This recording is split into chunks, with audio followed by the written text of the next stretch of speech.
لیکن لا یعلم من بعد علم شیئا، بڑے بڑے عالم، بڑے بڑے فاضل پھر بچے بن کر رہ جاتے ہیں. دماغی صلاحیتیں معوف، قوا جو ہے مزمحل، اس کے درمیان کتنا عرصہ ہے. میکسیمم وقت جو ملتا ہے انسان کو کام کا، ایکسیپشنل ہے لوگ، لیکن ایوریج جو ہے 30 ایئرز سے زیادہ آپ کا زندگی کا جو ہے در حقیقت، جس میں آپ اپنے کسی ارادے سے، اپنے کسی پلاننگ کے تحت، اپنے خود پیش کسی نقشہ کار کے طریقے سے کوئی کام. تو کیا زندگی بس یہی ہے؟ کیا کریشن کا کلائمیکس جو ہے ذہن مانتا ہے کہ یہ پوری کائنات اس کی وسعت کا اندازہ کرے اور اس کا کلائمیکس انسان اور اس کی حقیقت یہ نہیں. انسان کی زندگی بہت طویل ہے. اس زندگی کے 3 حصے ہیں. آپ حیران ہوں گے، ذرا غور سے آج توجہ سے بات سنیے.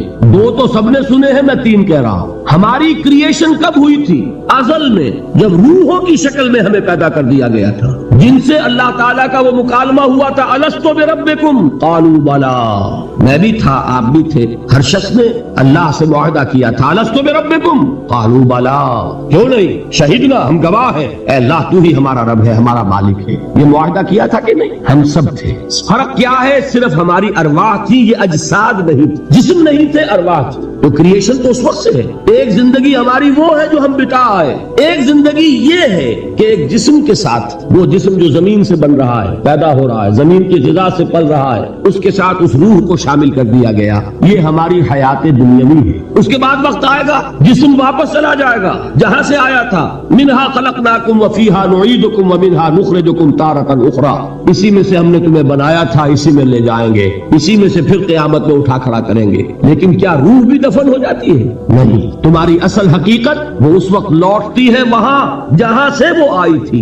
یہ مفہوم ہے انا للہ و انا الیہ راجعون. ہماری ارواح وہاں سے آئی تھی، وہیں لوٹ جائیں گی. ہمارا جسم زمین سے آیا تھا، زمین میں لوٹ جائے گا. یہ زمینی شے ہے، وہیں سے آئی تھی، وہیں دفن ہو جائے. دفن ہو، جلا دی جائے، جو بھی ہو وہیں جائے. چیلے کھا جائیں گے پارسی کی لاش کو، تو چیلے بھی تو پھر مٹی بن کر مٹی میں مل جائے. بہرحال یہیں سے تم آئے، یہی جاؤ گے. لیکن ہم در حقیقت جس شے سے عبارت ہے وہ ہمارا جسم نہیں ہے، بلکہ وہ ہے ہماری روح. وہ روح جو ہے وہ تو اس وقت سے ہے، الستو بربکم جب ہم نے کہا تھا. اس کے بعد ہمیں یہاں بھیجا گیا اس جسم کے ساتھ، اور وہ روح واپس جائے گی. انا للہ و انا الیہ راجعون. اب اس کو آپ نے سمجھا؟ انسانی زندگی کا یہ تصور ہے جسے ہم تسلیم کرتے ہیں. بدقسمتی جیسا کہ میں نے عرض کیا، پہلے حصے کو اکثر و بیشتر کوئی جانتا نہیں، ذکر کرتا ہی نہیں. 2 حصوں کو تو مسلمان نہ مانے گا تو وہ مسلمان ہی نہیں. حیات دنیاوی، حیات اخروی، یہ 2 تو ماننے پڑیں گے نا، ورنہ تو مسلمان ہی نہیں بنتا. بہرحال اگر یہ زندگی اتنی طویل ہے تو یہ درمیان میں جو موت کا وقفہ ڈالا، کیوں ڈالا؟ موت ایک زندگی کا وقفہ ہے، یعنی آگے بڑھیں گے دم لے کر. کیوں ڈالا؟ اس لیے کہ ایک حصہ تمہاری زندگی کا ایک امتحانی وقفہ بنا دیا جائے. خلق الموت والحیات لیبلوکم ایکم احسن عملا. موت اور زندگی کا یہ معاملہ اس لیے پیدا کیا تاکہ تمہیں جانچے، پرکھے، آزمائے کہ کون ہے تم میں سے اچھے عمل کرنے والے. ایک امتحانی وقفہ ہے. میں نے 30 برس کہے تھے نا. آپ ایک امتحان سے واقف ہیں جو 3 گھنٹے کا ہوتا ہے. 3 گھنٹے کا پرچہ ہے. وہ صرف فرق کیا ہے؟ وہ کوانٹیٹیو ڈیفرنس ہے، کوالیٹیٹیو ڈیفرنس نہیں ہے. 3 گھنٹے کا پرچہ اور 30 برس کا پرچہ ہے جو میں اور آپ لکھ رہے ہیں، اپنے اعمال سے، اپنے افعال سے، اپنے اقوال سے، اپنی ساری سعی و جہد سے. 30 برس کا ایک پرچہ ہے جو ہم دے رہے ہیں. یہ جو خلق الموت والحیات لیبلوکم ایکم احسن عملا اور حیات انسانی کا یہ طول، علامہ اقبال کے 2 اشعار ہیں نہایت قیمتی ہیں. آب زر کسی شے کا نام نہیں اقبال کے ان اشعار کے لیے، جو اس سے کہیں قیمتی شے ہو اس سے وہ لکھے جانے کے قابل ہے. کیا فرماتے ہیں؟ تو اسے پیمانہ امروز و فردا سے نہ ناپ، جاویداں پہ ہم دواں ہر دم جواں ہے زندگی. یہ کیا تم نے حساب جوڑا ہوا ہے کہ 365 دنوں کا 1 سال، اور 1 سال کے پھر 30 سال اور 40 سال اور 100 سال، یہ ہے تمہاری زندگی. تو اسے پیمانہ امروز و فردا سے نہ ناپ، جاویداں پہ ہم دواں ہر دم جواں ہے زندگی. اس کے ساتھ یہ دوسرا شعر سنانے سے پہلے جو پہلا شعر ہے، اب اس کا میں مفہوم بیان نہیں کروں گا، جو سمجھتے ہیں انہی کو یاد دلا رہا ہوں. برتر از اندیشہ سود و زیاں ہے زندگی، ہے کبھی جاں اور کبھی تسلیم جاں ہے زندگی. تو اسے پیمانہ امروز و فردا سے نہ ناپ، جاویداں پہ ہم دواں ہر دم جواں ہے زندگی. آخری شعر سنیے. الزم ہستی سے تو ابھرا ہے مانند حباب، اس زیاں خانے میں تیرا امتحان ہے زندگی. خلق الموت والحیات لیبلوکم ایکم احسن عملا. امتحان کا ایک نتیجہ نکلا کرتا ہے نا. آپ کھڑے ہوا کرتے تھے، کبھی 31 مارچ یا 1 اپریل کو رزلٹ ڈکلیئر ہوتا تھا. وہ ایک دن آنے والا ہے, اسی کا نام ہے دی ڈے آف ججمنٹ. وہ ہے یوم القیامہ. ڈکلیئر کیا جائے گا کون فیل ہوا کون کامیاب. ذالک یوم التغابن, وہ ہے ہار اور جیت کے فیصلے کا دن. اس روز معلوم ہوگا کون اس امتحان زندگی میں کامیاب ہوا کون ناکام ہوا. کامیابی کیا ہے؟ وَإِنَّهَا لَجَنَّةٌ أَبَدًا, ہمیشہ ہمیش کے لیے جنت. اور ناکامی کیا ہے؟ أَوْ لَنَارٌ أَبَدًا, یا جہنم ہے ہمیشہ ہمیش کے لیے. ان تمام چیزوں کو جمع کیجئے, یہ کیا ہے؟ ایمان بالآخرہ, ایمان بالمعاد. یہ دوسرا سوال, یہ دوسرا جواب سمجھیے ان سوالات. تیسرا اور آخری, علم کیا ہے؟ یقیناً حواس سے جو معلومات حاصل ہوتی ہیں وہ بھی درست ہے. یقیناً عقل کی ایک فیکلٹی بھی اللہ نے دی ہے. انسان اپنے اس ذرائع علم سے حقیقت کے قریب پہنچ جاتا ہے, لیکن یقین کی دولت محض اس عقل کے ذریعے حاصل نہیں ہوتی. اور اس عقل میں یہ صلاحیت تو ہے کہ خدا کو پہچان لے, یہ صلاحیت ہے کہ جان لے کہ کوئی ایک ہے جو اس کا کریٹر ہے کائنات کا. یہ صلاحیت بھی ہے کہ جان لے کہ زندگی ختم نہیں ہوگی یوں ہی, حساب کتاب ہونا چاہیے, جزا سزا ملنی چاہیے, ورنہ خیر اور شر کا تصور غلط ہو جائے گا. There will be no basis for morality. یہ کانٹ جن کا بھی انہوں نے نام سنا ہے ان کو بھی عرض کر رہا ہوں کہ کانٹ نے ایک کتاب لکھی تھی The Critique of Pure Reason, اور اس نے ثابت کر دیا کہ کسی منطقی دلیل سے خدا کا وجود ثابت نہیں ہو سکتا. ایک تہلکہ مچ گیا پورے یورپ میں. اس وقت تک ابھی یہ جو الحاد ہے یہ اتنا نہیں تھا, عیسائیت تھی. خدا کا انکار کے معنی کیا ہے؟ بغاوت عیسائیت سے. اب یہ بھی ہو سکتا ہے کہ اس نے بغاوت سے خوف زدہ ہو کر کتاب لکھی ہو, یہ اللہ جانے. سقراط کا سکہ سا جو ارادہ ہے, قوت ارادی, وہ ہر ایک کو تو نہیں ملتا. سقراط نے تو اپنے علم کے اور اس کے بیان کرنے کے مقابلے میں زہر کے پیالے کو پسند کر لیا. لیکن ہو سکتا ہے کانٹ گھبرا گیا ہو, اور یہ بھی ممکن ہے کہ یہ اس کی سوچ ہی کا ایک مرحلہ ہو. جیسے علامہ اقبال نے پہلے شکوہ لکھا اور شور مچ گیا, اللہ کی جناب میں یہ گستاخی. لیکن جواب شکوہ لکھا تو پتا چلا کہ اصل میں وہ کچھ باتیں کہنے کے لیے ایک انداز اور اسلوب تھا, کچھ سمجھانا چاہتے تھے مسلمانوں کو. انہوں نے مسدس حالی کے انداز میں نہیں لکھا, جواب سوال اللہ کے ساتھ کر کے ان حقائق کو ایک اور لطیف پیرائے میں بیان کر دیا. اسی طریقے سے ہو سکتا ہے کانٹ کی دوسری کتاب کا معاملہ ہو دی کرٹیک آف پریکٹیکل ریزن, اور اس میں وہ ثابت کرتا ہے انسانی اخلاقیات کے لیے کوئی بنیاد نہیں ہے جب تک کہ اللہ کو نہ مانا جائے. نیکی کو انسان پہچانتا ہے, لیکن کیوں نیک بنے, اس کیوں کا کوئی جواب ہمارے پاس نہیں. سچ بولنا اچھا ہے, کیوں سچ بولے جبکہ سچ بولنے میں نقصان ہو رہا ہے. جھوٹ بولنا برا ہے, کیوں جھوٹ نہ بولے جبکہ جھوٹ بولنے سے نفع حاصل ہو رہا ہے. ایک بڑا عجیب شعر ہے, مجھے ایک بزرگ نے ایک دفعہ سنایا تھا, لیکن بڑا حقیقت پسندانہ شعر ہے. اے صداقت بر تو لعنت از تو رنجے یافتم, اور اے صداقت کے مقابلے میں کوئی اور لفظ تھا, اے خیانت بر تو رحمت از تو گنجے یافتم. اے خیانت تیرے اوپر خدا کی رحمتیں ہو, تیری وجہ سے مجھے خزانہ ملا ہے, اور اے صداقت تجھ پر لعنت ہو, تیری وجہ سے دوست بھی ناراض ہو گئے. سچ بولیے, دوست راضی رہے گا. کوئی شخص سچ سن کر راضی نہیں رہتا, لوگوں کو راضی, دوستوں کو راضی رکھنے کے لیے جھوٹ بولنا پڑتا. تو اے صداقت یا اے دیانت کہہ لیجئے, اے دیانت بر تو لعنت از تو رنجے یافتم, رنج ملا مجھے اور تو کچھ نہیں ملا, لوگ ناراض ہو گئے, غصہ ہو گئے. اور اے خیانت بر تو رحمت از تو گنجے یافتم, گنج ملا, خزانہ ملا. تو دنیا کی کیفیت تو یہ, پھر کیوں کوئی شخص سچ بولے, کیوں کوئی شخص جھوٹ نہ بولے, کیوں دیانت برتے, کیوں خیانت نہ کرے. اس کے لیے لاکھ آپ کوششیں کر لیں, پولیس کھڑی کر دیں, چوکیاں بنا دیں, جس کا داؤ چل جائے گا وہ خیانت کرے ہی کرے گا. اس کو روکنے والی ایک شے ہے اللہ پر ایمان. یہ میں بات کس کی بیان کر رہا ہوں؟ کانٹ کی. بغیر خدا کو مانے ہوئے اخلاق کے لیے کوئی بنیاد. تو یہ ہے وہ چیز جو میں آپ کو بتا رہا ہوں کہ علم انسان کا, اس کے حواس سے جو حاصل ہوتا ہے علم, سائنٹیفک علم وہی ہے. قرآن نے کبھی اس کی نفی نہیں کی. قرآن تو کہتا دیکھو, کھول آنکھ فلک دیکھ فضا دیکھ, کھول آنکھ زمین دیکھ فلک دیکھ فضا دیکھ, اور مشرق سے ابھرتے ہوئے سورج کو ذرا دیکھ. افلا ينظرون الى الابل كيف خلقت والى السماء كيف رفعت والى الجبال كيف نصبت والى الارض كيف سطحت. قرآن نے دعوت دی ہے, یہ علم بھی صحیح ہے, حقیقی ہے. پھر تعقل, تفکر, افلا تعقلون, افلا تتفکرون, افلا یعقلون, یہ سارا قرآن نے کہا. ان دونوں کو اپروو کرتے ہوئے, تسلیم کرتے ہوئے قرآن کہتا ہے اس کی لمٹ ہے. یہ علم تمہیں حقیقت کے دروازے تک تو پہنچا دے گا, اندر داخل نہیں کرے گا. بڑے پیارے الفاظ اقبال کے, گزر جا عقل سے آگے کہ یہ نور چراغ راہ ہے منزل نہیں ہے. اور کیا کبھی عقل گو آستہ سے دور نہیں, اس کی قسمت میں پر حضور نہیں ہے, قریب لیکن حضور نہیں ہوگا.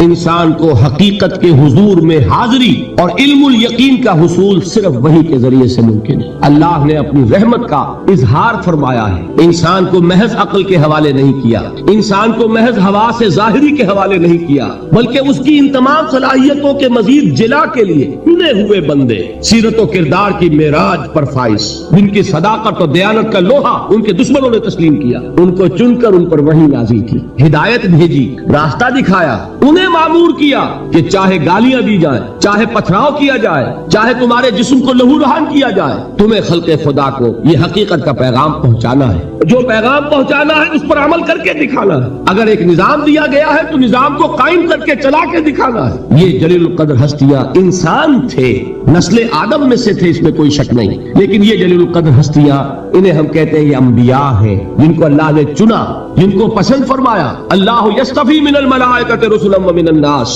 اللہ چن لیتا ہے فرشتوں میں سے بھی اپنے پیغام رساں اور انسانوں میں سے بھی۔ فرشتوں میں سے کسے چنا؟ جبرائیل کو۔ انسانوں میں سے کسے چنا؟ محمد کو صلی اللہ علیہ وسلم۔ وہی اللہ سے لی جبرائیل نے، پہنچائی محمد کو صلی اللہ علیہ وسلم۔ وہی محمد نے لی جبرائیل سے صلی اللہ علیہ وسلم وعلیہ الصلوۃ والسلام، اور پہنچائی انسان۔ یہ دو لنکس ہیں اس نبوت و رسالت کی، رسول ملک فرشتہ، رسول بشر نبی یا رسول۔ ان دونوں لنکس سے وحی منتقل ہوئی کس سے؟ اللہ سے۔ اللہ کی وحی ہے، جبرائیل کی وحی نہیں ہے۔ جبرائیل ذریعہ ہے، محمد ذریعہ ہے۔ محمد کا ذہن، ان کی عقل، ان کا فکر منبع وحی نہیں ہے، وہ ریسیپینٹ ہے، وصول کرنے والے ہیں۔ یہ اللہ کی ہدایت ہے، اللہ سے خلق تک پہنچی ہے۔ اولاً رسول ملک، ثانیاً رسول بشر۔ یہ ہے نبوت، یہ ہے رسالت۔ یہ نبوت اور رسالت اپنے زینت پر پہنچی، اپنے کلائمیکس کو پہنچی، اور اپنے زینت اور کلائمیکس اور نقطہ عروج کو پہنچ کر ختم ہو گئی، اور یہ نام ہے محمد الرسول اللہ صلی اللہ علیہ وسلم، خاتم الانبیاء، رحمت للعالمین، خاتم النبیین، آخر المرسلین۔ ان کو جو ہدایت دی گئی وہ ہے القرآن، الہدی، the guidance, the complete guidance, the final guidance, نوع انصارا پیام آخری، حامل رحمت للعالمین۔ ان تمام چیزوں کو جمع کریں گے تو اس کا نام ہے ایمان بالرسالت۔ یہ ہے ایمانیات۔ بات سمجھ میں آئی؟ اب کون سا باب ہے یہ؟ گنتی آپ کیجئے نا کہ میں ٹھوکر نہ کھا جاؤں۔ 5واں باب غالباً۔ دیکھیے پہلا کیا تھا؟ ایمان کے لفظی معنی، کچھ یاد ہے کہ نہیں؟ ایمان کے اصطلاحی معنی۔ نمبر 3 ایمان کا سبجیکٹ میٹر یا موضوع۔ نمبر 4 ایمانیات کی تفصیل، اور ان کو ہم نے گروپ کیا 3 ایمانیات میں، ایمانیات ثلاثہ، توحید یا ایمان باللہ، معاد یا ایمان بالآخرہ، اور ایمان بالرسالت۔ تو 5واں باب ہے ان ایمانیات ثلاثہ کی ریلیٹیو امپورٹنس، ایک دوسرے کے نسبت سے اہمیت کیا ہے۔ بات یہ جان لیجئے یہ تینوں ایمان ایک ایک اعتبار سے اہم ترین ہے اپنی جگہ پر، اصولی اعتبار سے، علمی اعتبار سے، نظری اعتبار سے اہم ترین ایمان کون سا ہے؟ ایمان باللہ۔ بلکہ یوں کہا جا سکتا ہے جیسے آپ کہتے ہیں کہ ہاتھی کے پاؤں میں سب کے پاؤں، ایمان باللہ میں سارے ایمان موجود ہیں۔ یہی وجہ ہے کہ ایمان مجمل یاد ہے؟ ایمان مجمل کے الفاظ کتنے حضرات کو یاد ہے؟ ذرا ہاتھ اٹھائیں۔ ایمان مجمل، ایمان مفصل، بڑی مایوس کن صورت ہے۔ جہاں سے کہ ہماری تعلیم کا آغاز ہوا کرتا تھا، میں اپنے آپ کو خوش قسمت سمجھتا ہوں کہ میری تعلیم کا آغاز مسجد سے ہوا۔ حفیظ نے اپنے شاہنامے میں شروع میں جو تمہید اپنی زندگی کی بیان کی ہے، اس میں ایک شعر ہے، بڑا دردناک شعر ہے۔ اس نے بھی کہا میری تعلیم کا آغاز تو مسجد سے ہوا، لیکن پھر مجھے والدین نے، جو بھی اس زمانے کا رواج اور چلن تھا، اسکول میں داخل کر دیا کہ اب انگریزی پڑھو اور یہ سیکھو اور وہ سمجھو جس کی دنیا میں قدر و قیمت ہے۔ مجھے مسجد سے مکتب کی طرف تقدیر نے کھینچا، تنازع للبقاء کی آہنی زنجیر نے کھینچا۔ اسٹرگل فار ایگزسٹنس، ایک دوسرے سے آگے نکلنا، تنازع للبقاء، یہ تنازع للبقاء تھا اور ہے جس نے ہمارے نظام تعلیم کو بدل کر رکھ دیا۔ اب آپ بچے کو پڑھائیں گے کنڈر گارڈن سے، وہ ڈیڈی اور ماما اور پاپا کہنا سیکھے، وہ اللہ اور محمد کے نام نہیں سیکھتا۔ نتیجہ کیا نکلتا ہے؟ کلمات اس کو یاد نہیں ہوتے، ایمانیات اسے یاد نہیں ہوتے۔ لیکن یہ کہ پہلے ہماری تعلیم کہاں سے ہوتی تھی؟ نورانی قاعدہ پڑھو، پھر وہ تعلیم الاسلام، مفتی کفایت اللہ صاحب کے رسالے، وہاں سے میرا آغاز ہوا تھا تعلیم کا، اور وہاں سے وہ دولت مجھے ملی ہے کہ مجھے آج تک یاد ہے۔ ایمان مجمل کیا ہے؟ آمنت باللہ کما ہوا باسمائہ وصفاتہ وقبلت جمیع احکامہ اقرار باللسان و تصدیق بالقلب. ایمان مفصل کیا ہے؟ آمنت باللہ وملائکتہ وکتبہ ورسلہ والقدر خیرہ وشرہ من اللہ تعالی والیوم الآخر والقدر خیرہ وشرہ من اللہ تعالی والبعث بعد الموت. اب آپ نے سوچا ایمان مجمل ایمان مفصل رشتہ کیا ہے؟ مجملاً ایمان نام ہے ایمان باللہ کا، اللہ کو مان لیا سب کو مان. تفصیلاً ایمان نام ہے اللہ کو ماننے کا، فرشتوں کو ماننے کا، اور یوم آخر کو ماننے کا، اور تقدیر کو ماننے کا، اور نبیوں کو ماننے کا، کتابوں کو ماننے کا. یہ ہے تفصیل. اور اجمال میں جس نے اللہ کو مان لیا، اس لیے کہ نبوت اور رسالت کیا ہے؟ اللہ ہی کی ایک صفت ہدایت ہے جس کی توسیع ہے. ہادی الہادی کون ہے؟ اللہ. اس کی ہدایت کی شکل کیا ہے؟ وہی نبوت رسالت. اللہ کون ہے؟ وہ ہے العدل، انصاف کرنے والا، اور اس کے انصاف کا ظہور ہوگا آخرت میں. ایمان بالآخرہ کیا ہے؟ اللہ کے صفت عدل کا ظہور ہے. نیکوکار کو اس کی نیکی کا جزا ملے، بدکار کو اس کی بدی کی سزا ملے. گندم از گندم میں رویت، جو سے جو. جس نے گندم بوئی گندم کاٹے، جس نے جو بویا جو کاٹے، جس نے کانٹے بوئے کانٹے کاٹے. یہ عدل ہے. اللہ کی صفت عدل کا ظہور ہے آخرہ. تو دونوں یہ ایمانیات در حقیقت اللہ کی صفات کا کی ایکسٹینشن ہے، اس کی توسیع ہے، اس کی کرولریز ہے. تو ایمان اصلاً کیا ہے؟ ایمان باللہ. یہی وجہ ہے قرآن مجید میں جگہ آیا ہے ان الذین قالوا ربنا اللہ ثم استقاموا تتنزل علیہم الملائکۃ الا تخافوا ولا تحزنوا وابشروا بالجنۃ التي کنتم توعدون. کسی اور ایمان کا ذکر نہیں ہے. جنہوں نے کہا ہمارا رب اللہ ہے پھر اس پر جم گئے، ان پر فرشتوں کا نزول ہوتا ہے. کس پیغام کے ساتھ؟ نہ گھبراؤ، نہ رنج کرو، نہ غم، بلکہ خوشیاں مناؤ اس جنت کی جن کا تم سے وعدہ کیا گیا ہے. معلوم ہوا کہ اصل ایمان باللہ ہے. اسی میں ایک حدیث بھی آتی ہے. حضور سے ایک شخص نے کہا کہ حضور مجھے تو کل دین کی حقیقت ایک لفظ میں سمجھا دیجیے، میں بڑا عاجز ہوں، میرے اندر صلاحیت زیادہ لمبی باتوں کو سمجھنے کی نہیں ہے، ایک بات فرمائیے جو دین کی پوری حقیقت کو بیان کرے. آپ نے جواب دیا قل آمنت باللہ ثم استقم. کہو میں ایمان لایا اللہ پر پھر اس پر جم جاؤ. تو ایمان باللہ اور اس پر استقامت، اس میں سب کچھ آ گیا. بلکہ میں یہ کہا کرتا ہوں اس لفظ استقامت میں قیامت مضمر ہے. گلا کچھ خراب ہونے لگا اس لیے میں احتیاط سے کام دے رہا ہوں، ذرا گرم ہوا لیجیے چاہے. اب آئیے حقیقت کے اعتبار سے میں نے عرض کیا، نظری اعتبار سے، علمی اعتبار سے، اصولی اعتبار سے اہم ترین ایمان کون سا ہے؟ ایمان باللہ. اب لیجئے قانونی اعتبار سے، شرعی اعتبار سے، فقہی اعتبار سے اصل ایمان ہے ایمان بالرسالت.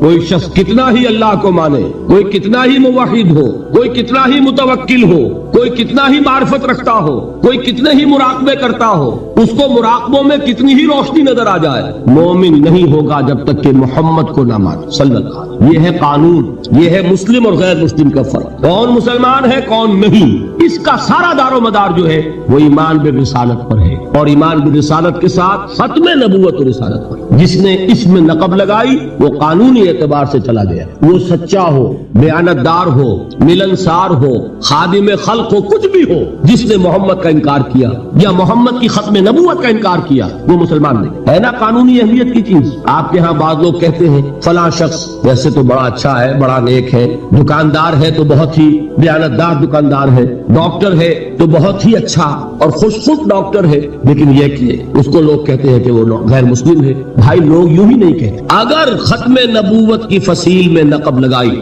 یہی چیز فیصلہ کن ہے کسی شخص کے مسلمان ہونے یا نہ ہونے. رسالت کا اقرار اور اس کے ساتھ اس کی ختم نبوت کا اقرار، یہ دو چیزیں ہوں گی تو ایک شخص مسلمان کہلائے گا، مومن کہلائے گا.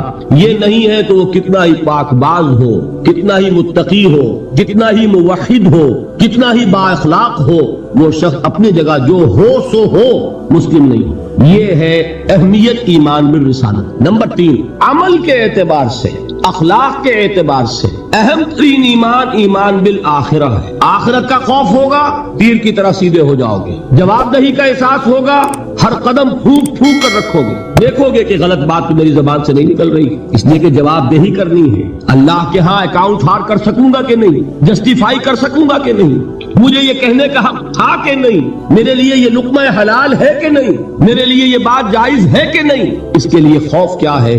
آخرت کا خوف ہے تو درست ہوگا، عمل صحیح ہو جائے گا. آخرت کا خوف نہیں ہے، ایمان باللہ کیا ہوگا؟ ذات و صفات کی بحث ہو جائے گی، علم کلام کا معاملہ بن جائے گا. جیسا کہ اقبال نے کہا ہے، کاش کہ یہ اشعار آپ کو یاد ہو. ایک ایک شعر جو ہے دینی حقائق کی اتنی بھرپور اور گمبھیر تعبیر کرنے والا ہے. زندہ قوت تھی زمانے میں یہ توحید کبھی، اور اب کیا ہے فقط ایک مسئلہ علم کلام. وہ علم کلام کا ایک مسئلہ بن کر رہے ہیں. وہ توحید کے جو کریکٹر کو ٹرانسفارم کر دیتی تھی، وہ توحید جو انسانی شخصیت کو رنگ دیتی تھی. صبغۃ اللہ ومن احسن من اللہ صبغہ، آج وہ چند مسئلوں کی بحث کے اندر محدود ہو کر رہ گئی. یہ جان لیجئے ایمان باللہ ایک ذہنی عیاشی بن جائے گی اگر آخرت کا خوف نہیں. ایمان بالرسالت عشق رسول کی وہ شکل اختیار کرے گا جو آج آپ کے معاشرے میں ہے. آپ تماشے کریں گے، جلسے کریں گے، جلوس نکالیں گے، آتش بازیاں چڑھائیں گے، لیکن اتباع رسول نہیں ہوگا. کیوں نہیں ہوگا؟ کہ آخرت کا جواب دہی کا احساس. اگر عمل درست ہوگا تو صرف آخرت پر ایمان سے درست ہوگا.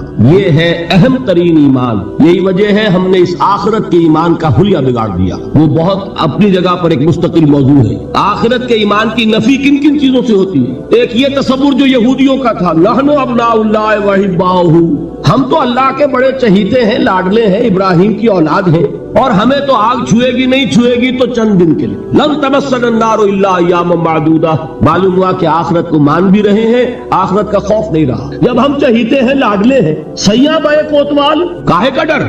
لہذا ہمیں تو کوئی خوف نہیں. جہنم ہوگی دوسروں کے لیے، ہمارے لیے تو ہے نہیں. یہی بات ہمارے ذہن میں بیٹھی ہوئی ہے. ہم جو کچھ بھی ہیں، خار ہیں اور یہ ہیں اور وہ ہیں، لیکن تیرے محبوب کی امت میں ہے. لہذا ہمارا کلیم ہے جنت is our birth right. We have a reservation there. کون ہمیں اسے ڈپرائیو کر سکتا ہے؟ معلوم ہوا کہ آخرت پر ایمان ختم ہو کر رہ گیا اپنی تاثیر کے اعتبار سے. اس کا آپ کے کردار پر، آپ کے اخلاق پر، آپ کے عمل پر کوئی اثر مترتب نہیں ہوگا، اس لیے کہ نفی کر دی ہے اس تصور. اور اس میں کوئی ایک چیز نہیں، بے شمار چیزیں ہیں جس نے آخرت کا سارا خوف دلوں سے نکال لیا. اور آخرت کا خوف نہیں ہوگا تو عمل درست نہیں ہوگا. پھر عشق رسول وہ شکل اختیار کرے گا. کھڑے ہوئے ہیں اور نعت میں زمین و آسمان کے کلابے ملا رہے ہیں، اور شکل دیکھیے تو 12 بجے ہوئے ہیں. سنت رسول صلی اللہ علیہ وسلم کی توفیق نہیں ہے، لیکن عشق رسول کے وہ بلند باغ دعوی ہیں کہ معلوم ہوتا ہے کہ اپنی جان اور تن اور من اور دھن سب کچھ ابھی نچھاور کر دیں گے، لیکن یہ ہے کہ رسول کا اتباع نہیں کر سکتے، رسول کے نقش قدم پر نہیں چل سکتے. قرآن پر ایمان کے دعوی ہیں. قرآن جس شے کو حرام ٹھہرا رہا ہے اسے اپنے لیے جائز کیا ہوا ہے. اللہ کے رسول فرماتے ہیں، ما آمن بالقرآن من استحل محارمہ،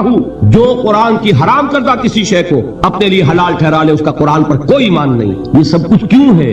آخرت کا خوف. قرآن مجید میں پہلی وحی جو آئی تھی اقرا، ان 5 آیات کے بعد 3 آیات ہیں. کاش کہ کوئی، جو میں نے آپ کو پہلے بتایا اس فلسفی کا نام جس نے 2 کتابیں لکھی، کانٹ، کاش کہ کوئی اسے یہ 3 آیات پڑھا دیتا. اقبال نے کہا تھا نا نیٹشے کے بارے میں، اگر ہوتا وہ مجذوب فرنگی اس زمانے میں تو اقبال اس کو سمجھاتا مقام کبریا کیا ہے. اگر کانٹ کہیں ہوتا اور اسے یہ 3 آیات کوئی پڑھا دیتا، کلا ان الانسان لیطغی، انسان میں بغاوت، سرکشی، تعدی، ظلم یہ پیدا ہو ہی جاتا ہے. دست درازی کر بیٹھتا ہے، دوسروں کا حق مار بیٹھتا ہے. کیوں؟ الراہ استغنا، کہ وہ دیکھتا ہے کوئی پکڑ نہیں ہے. اگر میں انگارہ ہاتھ میں پکڑوں ہاتھ جل جائے گا، اگر زبان پر رکھوں زبان جل جائے گی، جھوٹ بولوں کچھ نہیں ہوگا، چھالا بھی نہیں پڑے گا، جلنا تو بہت دور کی بات ہے. میں حرام خوری کر رہا ہوں، مجھے کوئی تکلیف نہیں پہنچ رہی، پھل رہا ہوں، پھول رہا ہوں، پھیل رہا ہوں، میری عزت بڑھ رہی ہے، لوگ میرے سے جھک کر مل رہے ہیں. سب کو معلوم ہے کہ حرام سے کما رہا ہوں، سب کو معلوم ہے اسمگلر ہوں، سب کو معلوم ہے بلیک مارکیٹیئر ہوں، لیکن پیسہ ہے میرے پاس. بڑے بڑے لوگ آتے ہیں، علماء آتے ہیں اور وہ مجھ سے ہاتھ ملاتے ہیں، تو مجھے کیا ضرورت پڑی ہے کہ میں حرام خوری چھوڑوں؟ ہے نا یہ بات؟ دنیا میں ان افعال کا نتیجہ نہیں نکل رہا. یہ ہے وجہ کہ جس کی وجہ سے انسان سرکشی میں، تعدی میں، ظلم میں، غلط کاری میں، حرام خوری میں بڑھتا چلا جاتا ہے. اس کا علاج کیا ہے؟ ان الی ربک الرجع، یقیناً تیرے رب کی طرف لوٹ کر جانا ہے. دیر ضرور ہے، اندھیر نہیں ہے، بدلہ مل کر رہے گا. ہر ایک کو اپنے کیے کا پورا پورا بدلہ. ایک میں آپ کو خطبہ سناتا ہوں نہج البلاغہ کا، جو بھی مرتب ہے اس نے حضور کے کچھ خطبات بھی جمع کیے. حضور کا ایک سادہ سا خطبہ ہے، اس سے آپ کو اندازہ ہوگا ایمان بالآخرہ پر کس درجے حضور نے زور دیا ہے. واللہ لتموتن کما تنامون، خدا کی قسم تم سب کے سب مر جاؤ گے جیسے روزانہ رات کو سو جاتے. ثم لتبعثن کما تستيقظون، پھر تمہیں اٹھا لیا جائے گا جیسے روزانہ صبح کو بیدار ہو جاتے. ثم لتحسبن بما تعملون، پھر تمہارا حساب کتاب لیا جائے گا ان اعمال کا جو کر رہے ہو. ثم لتجزون بالاحسان احسانا وبالسوء سوءا، اور پھر تمہیں لازماً بدلہ مل کر رہے گا، بھلائی کا بھلا بدلہ. اور برائی کی بری سزا، اور وہ کیا ہے؟ وَإِنَّهَا لَجَنَّةٌ أَبَدًا أَوْ لَنَارٌ أَبَدًا، یا آگ ہے ہمیشہ ہمیش کے لیے اور یا جنت ہے ہمیشہ ہمیش کے لیے۔ یہ زور ہے کلام نبوی میں اس ایمان بالآخرہ کے لیے۔ قرآن مجید میں آپ دیکھیں گے آخری پارے کی وہ صورتیں جو ابتدا میں نازل ہوئی ہیں، سارا زور آخرت پر۔ القارعہ ما القارعہ وما ادراک ما القارعہ یوم یکون الناس کالفراش المبثوث وتکون الجبال کالعہن المنفوش فاما من ثقلت موازینہ فهو فی عیشۃ راضیہ واما من خفت موازینہ فامہ ہاویہ وما ادراک ما ہی نار حامئہ۔ میں ایک مثال دے رہا ہوں، الحاقہ ما الحاقہ وما ادراک ما الحاقہ اما یتساءلون عن النبأ العظیم الذی هم فیہ یختلفون کلا سیعلمون ثم کلا سیعلمون۔ سارا زور آخرت، یہ کردار بنتا ہے اس آخرت کے یقین کے نتیجے، عمل درست ہوگا اس آخرت پر یقین کے نتیجے میں۔ تو ایمانیات ثلاثہ کی ایک دوسرے کے ساتھ جو نسبت و تناسب ہے اہمیت کے اعتبار سے،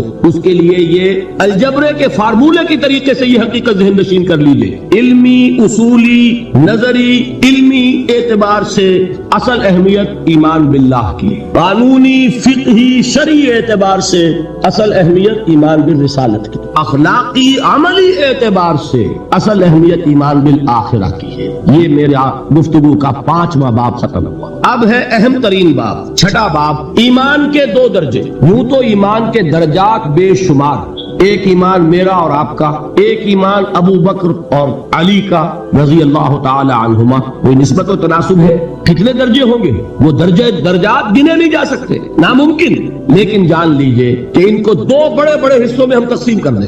ایک ایمان ہے قانونی ایمان، اسی کے لیے ایک اصطلاح ہے اسلام۔ ایک ایمان ہے حقیقی ایمان، جس کے لیے ایک دوسرا لفظ ہے یقین۔ ان 2 چیزوں کو علیحدہ علیحدہ سمجھ۔ دیکھیے، تصدیق میں نے کہا تھا ایمان کے معنی، تصدیق ایک ہے زبان سے، ہاں آپ صحیح کہہ رہے ہیں، آپ اللہ کے رسول ہیں، میں نے مان لیا جو خبر آپ دے رہے ہیں، میں نے قیامت کو مانا، بعث بعد الموت کو مانا، اللہ کو مانا، اس کے اسماء کو مانا، اس کی صفات کو مانا، میں گواہی دیتا ہوں اشہد ان لا الہ الا اللہ واشہد ان محمد رسول اللہ۔ یہ کیا ہے؟ اقرار باللسان۔ اس کا نتیجہ کیا نکلا؟ کوئی ہندو ہو، سکھ ہو، پارسی ہو، عیسائی ہو، بدھ مت کا ماننے والا ہو، پھر یہ چوڑا ہو، چمار ہو، کسے باشد، آج یہ جملہ زبان سے نکالے، وہ دفعتاً کیا ہو گیا؟ مسلمان۔ کوئی یہاں لمبا چوڑا سفر نہیں ہے، مسلمان ہونے کے لیے کوئی لمبے چوڑے ریچولز نہیں ہے، کوئی لمبی چوڑی رسومات کا سلسلہ نہیں ہے۔ جو شخص یہ کہہ دے اور اقرار باللسان، ہم اسے مسلمان مانتے، الا یہ نوٹ کر لیجئے، مغالطہ ہو جاتا ہے بعض لوگوں کو، الا یہ کہ بعد میں یہ معلوم ہو کہ وہ کوئی ایسی بات بھی مانتا ہے جو اسلام کی یا حضور کی دی ہوئی بنیادی تعلیمات کے خلاف ہو۔ جب یہ معلوم ہوگا تو ہم کہیں گے نہیں بھائی تم مسلمان نہیں ہوئے، اس کا نام تکفیر ہے، پھر اس کو کافر قرار دیا جائے گا۔ مثال دوں آپ کو، ایک شخص کہتا ہے اشہد ان لا الہ الا اللہ واشہد ان محمد رسول اللہ، ہو گیا مسلمان۔ بعد میں کہتا ہے میں نے آخرت کا اقرار کب کیا تھا؟ میں نے تو اللہ کو مانا، رسول کو مانا، یہ آخرت تو میں نے نہیں مانی۔ اب کیا کہیں گے آپ؟ اس کو مسلمان مانیں گے کہ نہیں؟ یہ تکفیر ہے۔ جب تک ہمیں معلوم نہیں کہ وہ آخرت کا منکر ہے، صرف کلمہ شہادت کی بنیاد پر اسے مسلمان مانا جائے گا، لیکن جب معلوم ہوا کہ وہ آخرت کا منکر ہے، اب اس کی تکفیر ہو جائے گی کہ نہیں وہ مسلمان نہیں ہو، کافر۔ بالکل اسی طرح جب تک ہمیں معلوم نہیں کہ کوئی شخص جو کلمہ شہادت پڑھ رہا ہے وہ ختم نبوت کا منکر ہے، اس وقت تک وہ مسلمان مانا جائے گا، لیکن جب یہ معلوم ہو جائے کہ وہ ختم نبوت کا منکر ہے، اس کی تکفیر کی جائے گی، اس لیے کہ محمد رسول اللہ نے جیسے خبر آخرت کی دی ویسے ہی خبر اپنی نبوت کی اختتام اور تکمیل کی دی۔ تو یہ جو ہے اسلام یا ایمان قانونی، اس کا تعلق ہے اقرار باللسان سے، اس کی بنا پر ہم دنیا میں کسی کو مسلمان مانتے ہیں۔ لیکن ایک ہے تصدیق دل سے، سمجھ رہے ہیں بات؟ یہ دل سے تصدیق ہوگی تو حقیقی ایمان ہوگا، اگر دل سے تصدیق نہیں ہے، زبان سے تصدیق ہے، تو اسلام تو ہو جائے گا، ایمان نہیں ہوگا۔ بات سمجھ میں آئی؟ تو ایک ایمان کا قانونی درجہ ہے۔ اچھا، دل کی تصدیق کی بات ایسی ہے، ہر شخص سمجھ سکتا ہے، اس کو ہم ویریفائی نہیں کر سکتے۔ آج تک بھی، آج کیا تاریخ ہے؟ 12 دسمبر 1985 تک بھی کوئی آلہ ہمارے پاس ایسا نہیں جس کے ذریعے سے ہم دل میں اسے اتار کر یہ دیکھ لیں کہ ایمان ہے کہ نہیں ہے، نہیں ہے نا؟ تو ایمان کی جو دنیا کا ایمان ہے اس میں دل کی بات زیر بحث نہیں آئے گی. بات سمجھ رہے؟ مجبوری ہے ہماری. We can't know it, we can't verify it. ہم نے کسی کے دل میں اتر کر نہیں دیکھا. ہو سکتا ہے دیکھیے کوئی ہندو کوئی سکھ پاکستان میں آتا ہے جاسوس کی حیثیت سے, وہ مسلمانوں کی شکل بنائے گا کہ نہیں؟ داڑھی بھی رکھے گا, خوب نماز سیکھ کے آئے گا, خطرہ کرا کے آئے گا, تاکہ کوئی آڑا وقت آئے اور ویریفیکیشن ہونے لگے تو میری آئیڈینٹی جو ہے مسلمان کی تسلیم ہو جائے. اور ہو سکتا ہے ہمارے ہاں بارڈر ایریاز میں کوئی امام مسجد بن کے بیٹھا ہوا ہو اور وہ ہندو جاسوس ہو. کیا اس کے دل میں ایمان ہے؟ نہیں, وہ بنا ہوا مسلمان ہے, لیکن ہمیں مسلمان ماننا پڑے گا. کیوں؟ unless you can prove it otherwise. آپ کے پاس کیا ثبوت ہے؟ ثبوت مل جائے گا تو آپ اسے پکڑ کر جیل میں ڈال دیں گے جاسوسی کے جرم میں. لیکن یہ کہ جب تک آپ کے پاس کوئی ثبوت نہیں ہے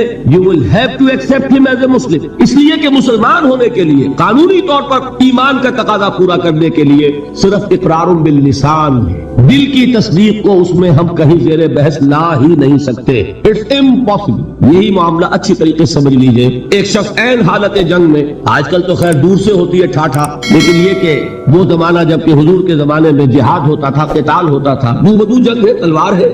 واقعہ پیش آیا ہے بالفعل حضرت اسامہ ابن زید, جو یوں سمجھیے کہ حضور کے پوتے ہوئے. حضرت زید کو حضور نے منہ بولا بیٹا بنایا تھا. وہ تو جب سورہ احزاب نازل ہوئی اور اللہ نے فرمایا کہ اسلام میں کوئی منہ بولا بیٹا نہیں ہے, لوگ انہیں کہا کرتے تھے زید ابن محمد. حضور نے ان کو متبنہ بنایا ہوا ہے. پھر ان کو کہا گیا زید ابن حارثہ, تو ان کے بیٹے ہیں حضرت اسامہ, اور حضور انتہائی محبت کرتے تھے. ان کا یہ واقعہ ہوا, ایک جنگ میں ایک کافر کے ساتھ مقابلہ ہوا. حضرت اسامہ نے جبکہ بالکل وہ زد میں آ گیا, تلوار ان کی اٹھی ہوئی تھی, اس نے فوراً کلمہ پڑھ دیا اشہد ان لا الہ الا اللہ واشہد ان محمد رسول. اب ان کے لیے ایک پرابلم ہو گیا, تلوار چلے یا نہ چلے. انہوں نے یہی سمجھا کہ یہ صرف جان بچانے کے لیے ہیلا کر رہا ہے, بہانہ کر رہا ہے. تلوار نہیں روکی, گردن اڑا دی. لیکن دل میں ایک دغدغہ بھی رہا کہ یہ بات پتہ نہیں میں نے صحیح کی غلط کی. حضور کی خدمت میں خود پیش کیا معاملے کو. حضور نے فرمایا اسامہ کلمہ شہادت کے ہوتے ہوئے تمہاری تلوار کیسے چلی؟ عرض کیا حضور اس نے صرف جان بچانے کے لیے کلمہ پڑھا. حضور نے اس کی نفی نہیں کی, لیکن یہ فرمایا کہ اسامہ قیامت کے دن کیا جواب دو گے جب کلمہ شہادت تمہارے خلاف استغاثہ لے کر آئے. اس کلمہ شہادت اور قانونی ایمان کی یہ اہمیت. اور مثال سننی چاہتے ہیں؟ قصر خلافت کا محاصرہ کیا ہوا ہے. حضرت عثمان 50 دن تک محاصرہ ہوا, پانی کٹا ہوا ہے, کوئی رسد جانے نہیں دی جا رہی. حضرت عثمان کو معلوم ہے یہ باغی ہے, معلوم ہے کہ یہ لوگ اسلام کی صرف انہوں نے ڈھال لی ہوئی ہے, یہی ہے جو فتنہ پیدا کر رہے ہیں. لیکن وہ ڈھال قانونی ایمان کی ڈھال ہے, کلمہ شہادت ادا کر رہے ہیں. کوئی جرم ابھی ثابت نہیں ہو سکا. ابھی تو انہوں نے قتل نہیں کیا حضرت عثمان کو, شہید نہیں کیا, تو کسی جرم کے وقوع میں آنے سے پہلے اس کی سزا کیسے دیں؟ حضرت عثمان کا جو فیصلہ تھا, بعض لوگ نا سمجھ لوگ, کم سمجھ لوگ, بلکہ میں سمجھتا ہوں کہ نیتوں میں فتور ہے جو یہ کہتے ہیں کہ حضرت عثمان نے یہ بڑا غلط کیا, بڑی کمزوری دکھائی. معاذ اللہ ثم معاذ اللہ. یہ وہی تو بات ہے. حضرت عثمان تلوار کیسے اٹھائیں جبکہ وہ کلمہ شہادت کی ڈھال رکھتے؟ کیا کہا تھا انہوں نے کہ میں ہرگز اپنی تلوار کو کسی کلمہ گو کے خون سے رنگین کرنے کے لیے تیار نہیں. یہ مجھے شہید کرنا چاہتے ہیں کر دیں, لیکن میں اپنی جان کے تحفظ میں کسی کلمہ گو کا خون نہیں بہاؤں گا. اس لیے کہ یہ کلمے کی ڈھال بہت بڑی ڈھال ہے, جس کو کہ حضرت اسامہ, حضور فرما رہے ہیں کہ اسامہ کیا جواب دو گے قیامت کے دن جب یہ کلمہ شہادت تمہارے خلاف استغاثہ لے کر آئے.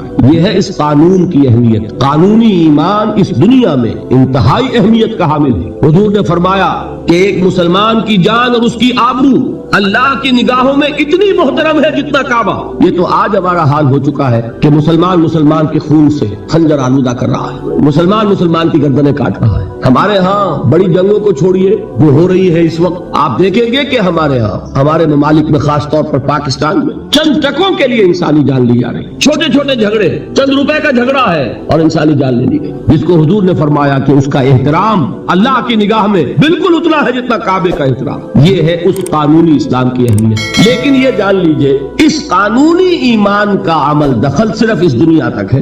آخرت میں سابقہ پیش آئے گا اس ہستی سے جو ہماری طرح لاچار نہیں ہے, وہ دلوں کے حال کو جانتی ہے, علیم بذات الصدور ہے, وہ جانتی ہے یعلم ما تسرون وما تعلنون. اللہ تو جانتا ہے جو کچھ تم ظاہر کرتے ہو اور جو کچھ تم چھپاتے ہو. واللہ علیم بذات الصدور, وہ تمہارے سینوں کی کیفیت کو جانتا ہے. لہذا یہ قانونی ایمان کیا مانی؟ اگر صرف اقرار باللسان ہے اور تصدیق بالقلب نہیں ہے, یہ ایمان دنیا میں معتبر ہوگا, دنیا میں ایک مسلمان کی حیثیت سے تسلیم کرا لے گا, اس کو تمام لیگل رائٹ رائٹس، تمام constitutional rights of a Muslim in an Islamic state, تمام legal and moral rights of a Muslim in an Islamic society, he will be entitled to every thing, ہر حق اسے حاصل ہے.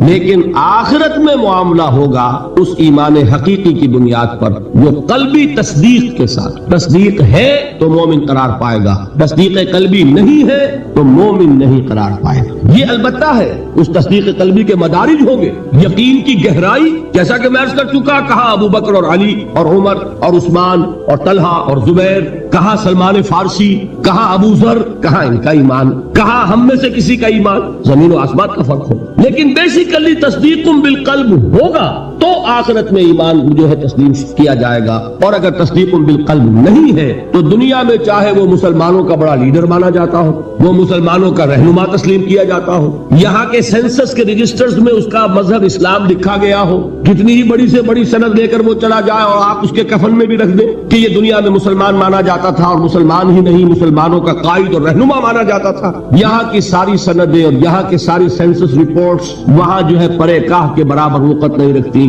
وہاں تو ایمان ہوگا دل کا تو ایمان ہوگا تسلیم، اور اگر تصدیق قلبی نہیں ہے تو اقرار باللسان کی بنیاد پر کوئی شخص وہاں مومن نہیں مانا. یہی وجہ دیکھیے اس ایمان مجمل کے الفاظ کو پھر دہرائیے، کتنے جامع الفاظ ہیں. میں خراج تحسین ادا کرتا ہوں اس عالم کو کہ جس نے یہ الفاظ مرتب کیے، اس لیے کہ یہ الفاظ حدیث میں نہیں ہیں، یہ کسی بہت بڑے عالم اور امام، میں تحقیق نہیں کر سکا کس کے ہیں، لیکن یہ کہ بہت گہرا جو معرفت ہے دین کی، دین کا فہم جس کو کہ تفقہ فی الدین کہا گیا ہے، ایک ان ڈیپتھ انڈرسٹینڈنگ آف دین جن کو حاصل تھی وہی یہ لفظ متعین کر سکتا ہے. آمنت باللہ کما ہوا باسمائہ و صفاتہ وقبلت جمیع احکامہ.